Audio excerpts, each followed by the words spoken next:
बलिया जिले में बुधवार को सुभाषपा प्रमुख ओम प्रकाश राजभर और डिप्टी सीएम ब्रजेश पाठक एक कार्यक्रम में मंच पर नजर आए तो नए सियासी समीकरणों की चर्चा पूर्वांचल में शुरू हो गई। दरअसल अस्पताल के उद्घाटन समारोह में दोनों ही नेता आमंत्रित थे।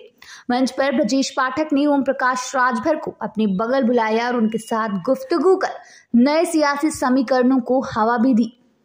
इस दौरान डिप्टी सीएम ब्रजेश पाठक ने कहा कि हॉस्पिटल और रिसर्च सेंटर बनाने का उद्देश्य और सोच यही होनी चाहिए कि गरीब जनता की कैसे मदद की जाए। ये ग्रामीणांचल में लोगों की सेवा करने के साथ पुनीत कार्य भी होगा। रसरा क्षेत्र के पटना गांव में बुधवार को Baba Ramdal Surajdev hospital and research centre के उद्घाटन समारोह में बतौर मुख्य अतिथि संबोधित कर रहे थे। उन्होंने कहा कि कोरोना काल में जिस तरह स्वास्थ्य महकमे ने काम किया, पूरे विश्व में भारत और खासकर यूपी उदाहरण बना। गरीब परिवार को राशन देकर उनको समय से भोजन भी सुनिश्चित कराया गया। हमारी सरकार की सोच हमेशा से गरीब व जरूरतमंदों की सेवा रही है। डिप्टी सीएम ने कहा कि सीएससी पीएससी में आने वाले प्रतिदिन के आंकड़े को देखा जाए तो 1.6 लाख से 1.80 हजार मरीज आते हैं। इसमें 10 से 12 हजार दुर्घटना के शिकार होते हैं। प्रदेश की जनता से अपील है कि ट्रैक्टर ट्रॉली पर यात्रा कतई ना करें। 8000 मरीज गंभीर रोग से ग्रसित आते हैं। 5000 ऑपरेशन रोजाना निःशुल्क हो रहा है। सभी मरीजों को उच्च कोटि का इलाज निःशुल्क कराने की जिम्मेदारी हमारी है और उसका निर्वहन बखूबी सरकार कर रही है।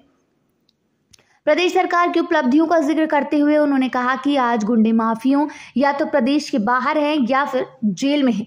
एंटी रोमियो के जरिए मंचलों पर भी कार्रवाई की जा रही। नतीजा हमारी बहन बेटियां सुरक्षित महसूस कर रही।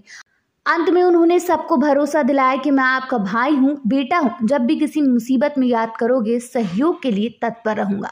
इस कार्यक्रम में सुभाषपा अध्यक्ष ओम प्रकाश राजभर की मौजूदगी चर्चा का विषय रही। डिप्टी सीएम राजभर के साथ मंच पर वहां पहुंचे तो उन्होंने ओम प्रकाश राजभर को अपना दोस्त बताया। दोनों ने एक दूसरे की तारीफ भी इस दौरान करते हुए सियासी बयानबाजी से कि बारिश में भी उनके साथ जन आंदोलन जुड़ रहा है। काफी लोग जुड़े हुए हैं। क्या कहना चाहेंगे? सर, आप जानते हैं राहुल गांधी डिरेल्ड होते हैं और न उनके पास कोई नीति है न एजेंडा है। जब वो कार्यक्रम शुरू कर रहे हैं उस समय उनकी स्थिति क्या आप जानते हैं।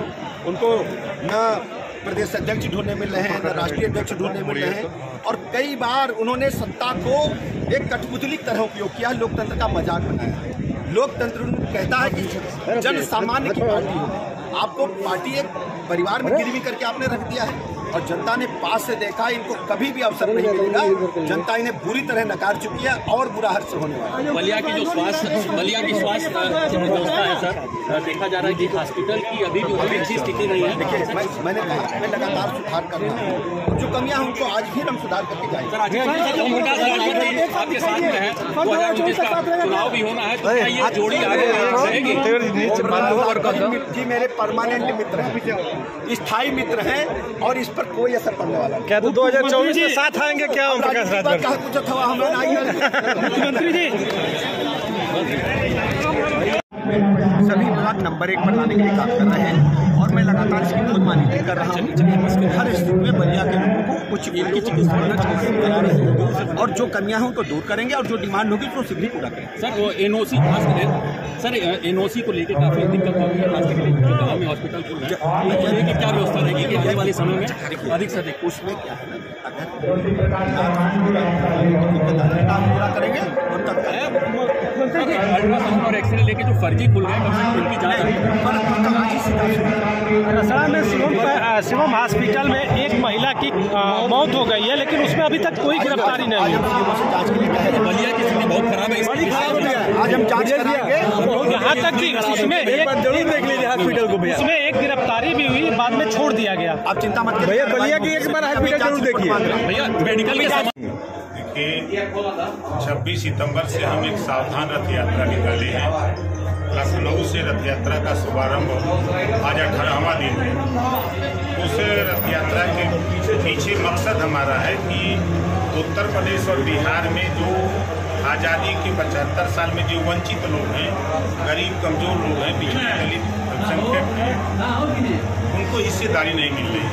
जब पार्टियां सत्ता में रहती है तो जातिवाद जनगणना की बात करती हैं। जो सत्ता से बेदखल होती हैं तब उनको याद आता है, और सत्ता में रहती हैं तो भूल जाती हैं। फ्री बिजली की बात, गरीबों के फ्री इलाज हैं तो याद नहीं आता है। जब सत्ता से बाहर होते हैं तो याद आता है।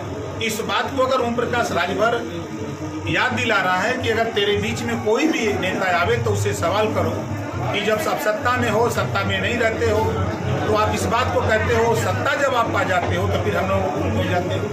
आज उठा के देखिए बलिया की अगर हम बात करें, नाई, गोड़, पाल, प्रजापति, कुमार, बिंद, किवट, मल्ला, राजभर, चौहान, आरक, अर्धवंशी, बंजारा, बहेलिया, खंगार, किसी थाने पर दरोगा नहीं है। आज उत्तर प्रदेश में अगर देखा जाए 25 करोड़ आबादी में जो वंचित लोग, हमको हिस्सा कैसे मिलेगा?